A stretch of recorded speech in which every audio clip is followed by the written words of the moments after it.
Eh bien, salut à tous, donc aujourd'hui on va parler du deuxième film d'un réalisateur que j'affectionne plutôt pas mal, John Carpenter.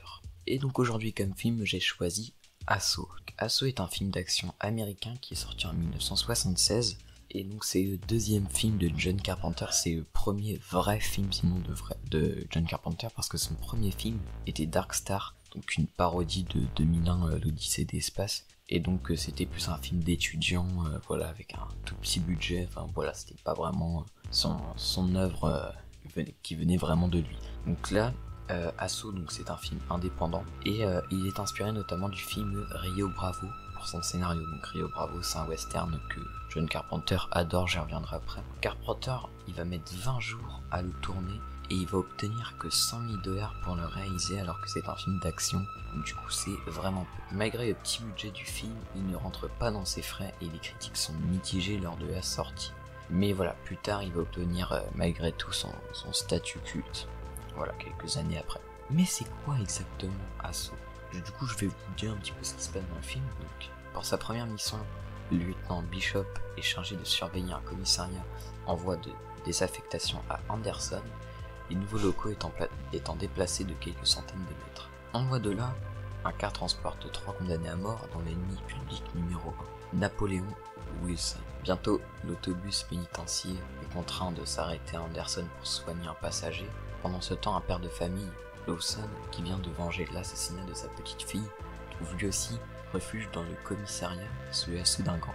Donc du coup voilà, l'histoire c'est voilà, t'as un commissariat qui va fermer, parce que voilà, il déménage, en gros, il change de lieu.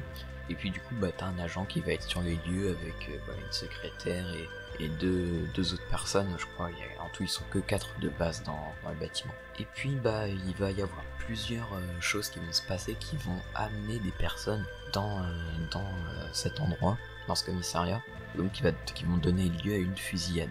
Donc d'une part, on aura le père, donc voilà, qui va être mené à s'y réfugier parce que voilà, il y a des gens qui vont tuer sa fille, donc il va se venger en tuant un des gars, et puis du coup il va se faire poursuivre jusqu'à arriver dans le commissariat. Et d'autre part, donc il y a justement des gens qui font un transit pour emmener des prisonniers quelque part, et donc ils doivent s'arrêter parce qu'il y a un malade, donc ils vont s'arrêter au commissariat en mettant 3 prisonniers dans des cellules en attendant le lendemain.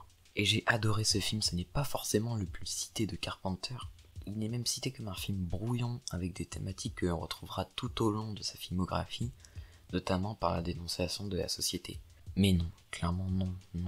C'est déjà la mise en scène, alors que beaucoup la disent banale, non, parce que malgré un budget limité, Carpenter tient à travailler en scope. Donc scope, c'est un format assez spécial justement qui est souvent utilisé dans les westerns, donc ça offre un résultat assez magnifique. Et n'oublions pas la musique composée par Carpenter lui-même, qui vient accompagner les moments de tension. Il aura d'ailleurs l'habitude de composer lui-même les musiques de ses films, mais il est également le scénariste et le monteur du film. Donc le mec, il remplit 4 statuts, et c'est pas les plus petits statuts, dans son film. Donc c'est quand même assez incroyable. Donc rien que pour ça, félicitations John. J'aime également ce film pour son statut assez visionnaire, où ici les personnages sont dans un monde violent, sans foi ni loi, où le crime ne devient plus qu'une simple notion de justice. Cette violence n'aura d'ailleurs quasiment jamais de visage tout au long du film, car Carpenter arrive extrêmement bien à représenter la menace comme des fantômes, en nous la montrant uniquement quand c'est nécessaire. En fait, il arrive vraiment bien à manier cette menace. Mais ça, c'est comme dans tous ses films, voilà, tout comme dans ses futurs films Halloween et The Thing. Elle agit en silence et elle est omniprésente et frappe sans qu'on s'attende à ce qu'elle soit là. Donc du coup, on a toujours peur pour les personnages. Donc Assaut est un film hostile aux inspirations variées, de par son scénario et sa réalisation et sa démarche. L'attaque du commissariat organisée sous la forme d'un siège ramène à l'époque médiévale et au western, et pourtant le film se déroule bien après l'époque de la sortie du film. Donc voilà, du coup t'as un espèce de western dans on va dire c'est comme si tu faisais un western, mais genre à notre époque, tu vois. Genre par exemple t'es à Paris, mais tu fais un western dans Paris, tu vois. Donc tu mets tous les éléments, mais t'auras pas le désert, t'auras pas tout ça. Donc du coup, il faut essayer de montrer que c'est un western, mais avec des éléments du western, voilà, comme les lumières crépusculeuses, etc. Que voilà. Donc du coup, on a une comparaison qui trouve sa source notamment dans le fait que le film ait été pensé pour être un western au tout début, dans un fort ancrage des codes et des thématiques de ce genre dans le film de Carpenter, mais également par l'amour du genre du western par Carpenter.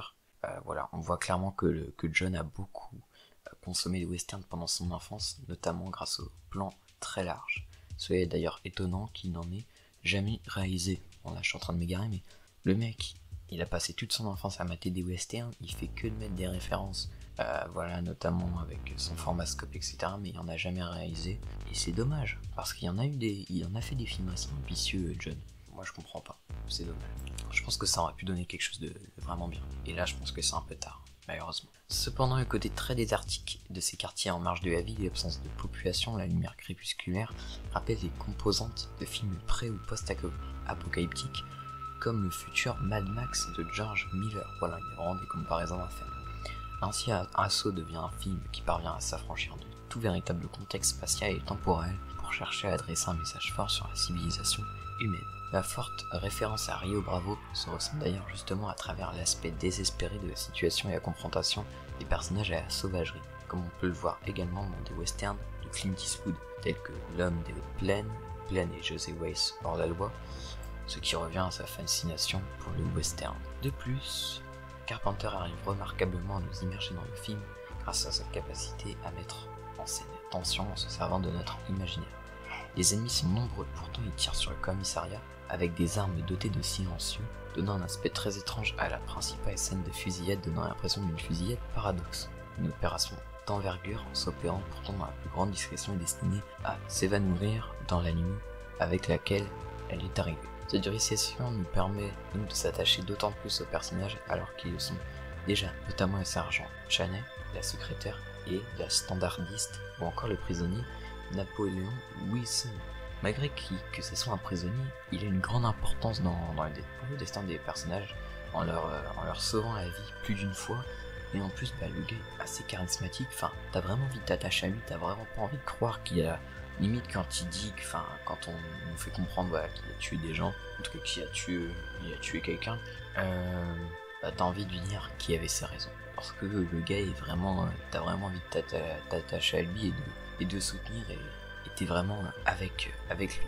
Donc du coup cette discrétion nous permet donc d'avoir peur pour les personnages car la menace peut frapper à tout moment.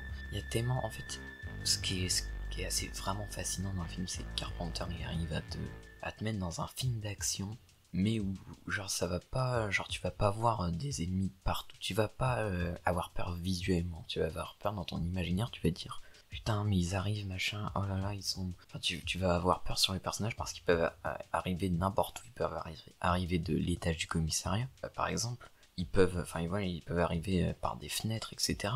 Donc du coup tu flippes vraiment, ils peuvent aussi arriver parce que voilà il y a un moment, il y a un truc qui mêle à un tunnel, donc, ils peuvent vraiment arriver partout et donc du coup ça rend le truc un peu plus flippant. Bref, pour moi tout fonctionne parfaitement. Alors il y a juste peut-être quelques petits défauts, il y a quelques petites longueurs, mais honnêtement, c'est vraiment rien. Honnêtement, c'est vraiment rien. En plus, ce film est pas long, il dure 1h30. Donc c'est vraiment un film que je vous conseille. Assaut, c'est pas juste un film d'action, c'est un film aux émissions très larges, offrant une vision certes peu glorieuse de la civilisation humaine, mais pourtant loin d'être fantasmé ou pessimiste. Voilà, ça. Honnêtement, aujourd'hui, justement aux États-Unis, voilà, tu tues justement un gars dans un gang, tout le gang va se venger, voilà, juste pour justice, tu vois. Bon, même si on peut pas trop parler de justice parce que finalement il tue la fille du mec. Bref, voilà, donc du coup j'espère que vous avez apprécié cette petite vidéo. Salut!